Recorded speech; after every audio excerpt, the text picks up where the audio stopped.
Pak Kapolsek, Pak Kasihumas, Pak Kasat, Dimas, beserta jajaran, terima kasih.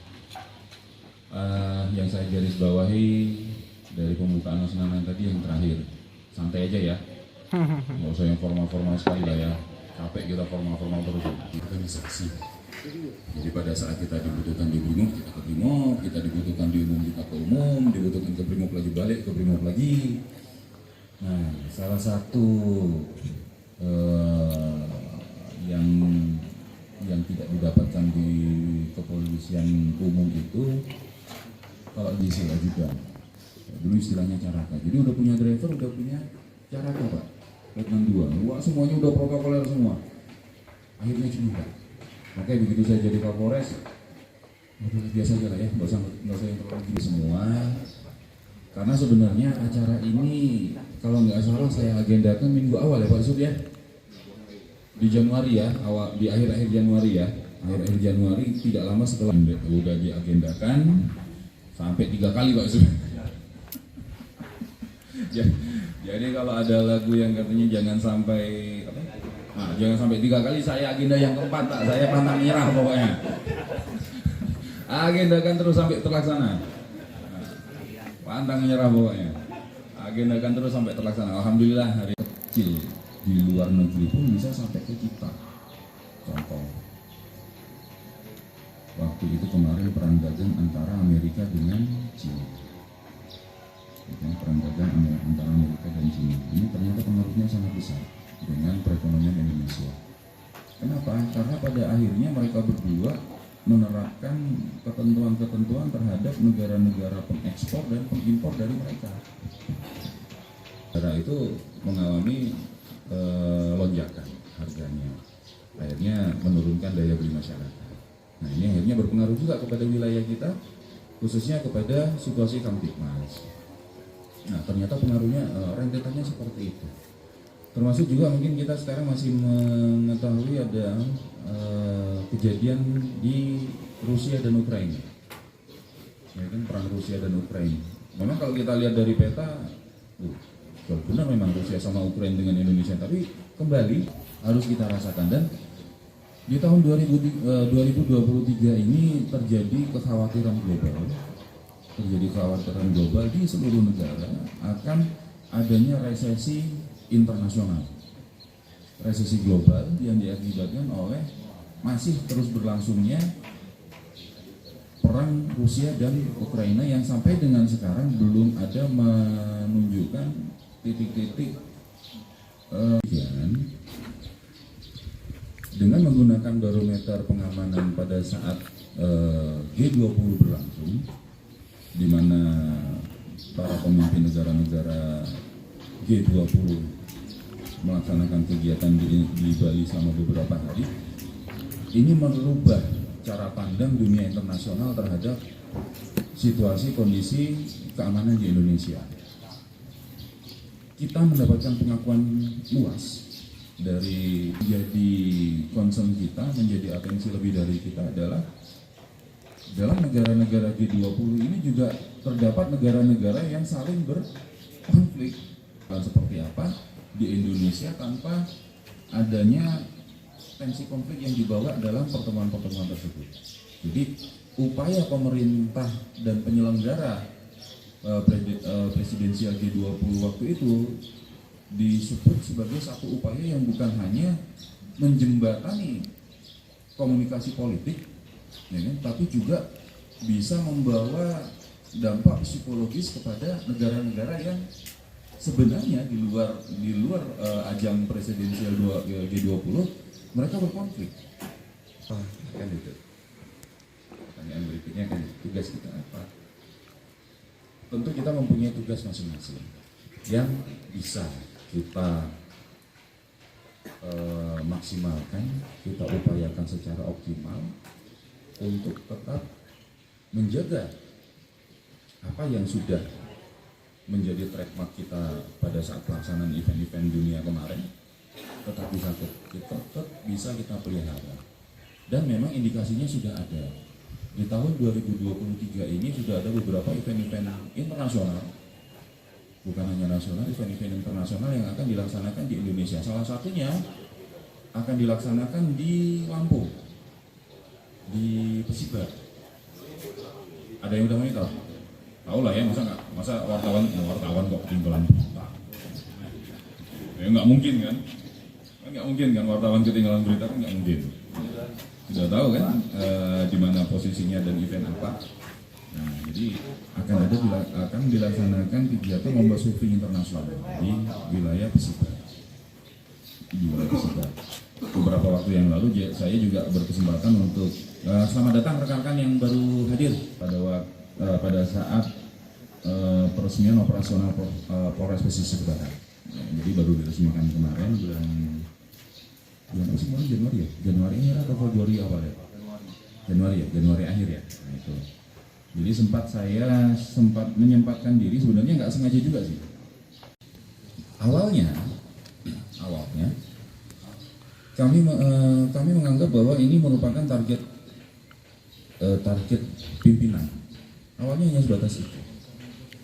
Tapi setelah kita ketahui latar belakangnya, ternyata enggak.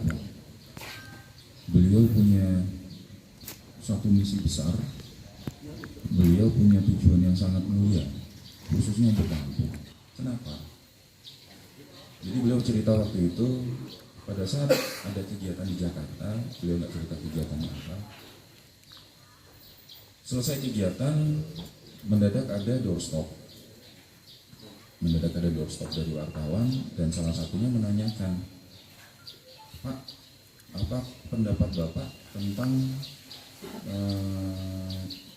opini yang beredar secara luas bahwa para pelaku kriminal ini kebanyakan berasal dari Lampung, sementara Bapak sekarang menjabat sebagai Kapolda Lampung.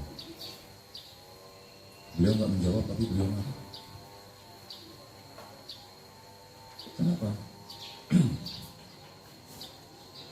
Karena beliau tidak rela Lampung ini dicap sebagai produsen begal. Beliau nggak rela Lampung ini dicap sebagai sarangnya begal. Akhirnya itulah muncul kebijakan beliau. Nah, kebijakan ini kalau di awal seperti yang tadi saya sampaikan, kita hanya menganggap bahwa ini memang satu target dari pimpinan, tapi ternyata tidak. Beliau memiliki misi untuk menghapus stigma, menghilangkan label Lampung sebagai produsen daerah penghasil sarang dan lain sebagainya. Nah, ini juga memerlukan dukungan dari rekan-rekan awak media seluruhnya.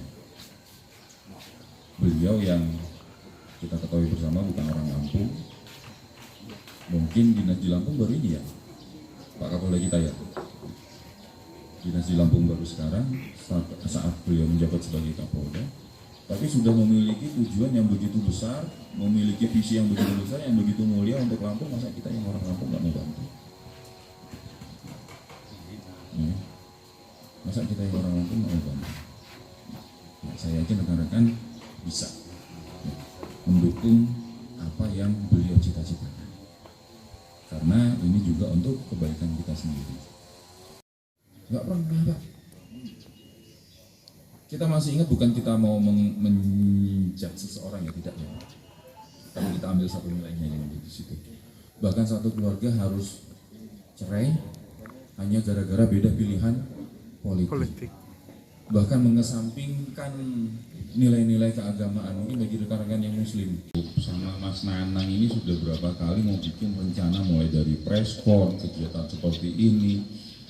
Tapi itu karena keterbatasan waktu, nah akhirnya banyak yang kita cancel. Sampai, nah ini tadi langsung nyambung pertanyaan yang kedua terkait dengan isu penculikan. Kebetulan alhamdulillah waktu itu isunya di sekolahan anak saya yang kedua, di SD 2 ya? SD 4. Di SD 4. Waktu itu langsung saya perintahkan Kasatserse dan Kasatintel cek kebenarannya, kalau perlu lacak siapa penyebar berita pertamanya.